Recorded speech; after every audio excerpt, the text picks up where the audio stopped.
এবারের Paris Olympic অন্য ক্রীড়াবিদদের চেয়ে একটু আলাদা আলজেরিয়ান বক্সার ইমানে খেলিফের কাছে। পদক জয়ের আগেই পুরো দুনিয়ার কাছে আলোচিত ও সমালোচিত এই ক্রীড়াবিদ শেষ পর্যন্ত নিজের অদম্য ইচ্ছা শক্তি দিয়ে চাইলে যে সব প্রতিকূলতা জয় করা যায় তা আবারও প্রমাণ করলেন খেলিফ। নারীদের ওয়েল্টার ওয়েট বক্সিংয়ে চীনের ইয়াং লিওকে হারিয়ে স্বর্ণ জয়ের পর এই উচ্ছ্বাস তো তাকেই মানায়। খেলিফ নিন্দুকদের চোখে আলো ফিরিয়ে প্রমাণ করেছেন কোনো মন্ত্র বলেই তাকে দমিয়ে রাখা যাবে না।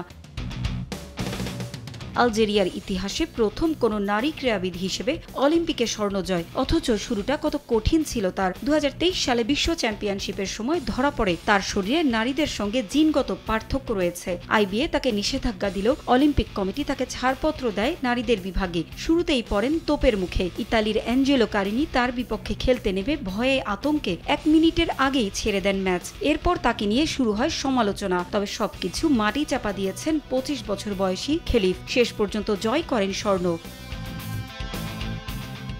শরীরে পুরুষদের মতো জিনগত বৈশিষ্ট্য নিয়ে অবশেষে মুখ খোলেন খেলিফ। জানান তার শরীরে নারীদের মতোই জিনগত বৈশিষ্ট্য রয়েছে। নারী হিসেবেই গর্বিত খেলিফ। এদিকে খেলিফের এমন অর্জনের পর উৎসব ছড়িয়ে পড়েছে প্যারিস থেকে আলজেরিয়া পর্যন্ত।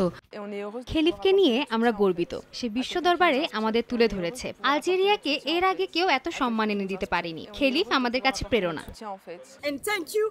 আলজেরিয়ার নারীদের কাছে খেলিফ জেগে ওঠার অনুপ্রেরণা। আমি চাই আমার মেয়ে বড় হয়ে খেলিফের মতো হোক। সে যেভাবে নারীদের অনুপ্রাণিত করেছে সেটা অন্য কারো পক্ষে সম্ভব নয়।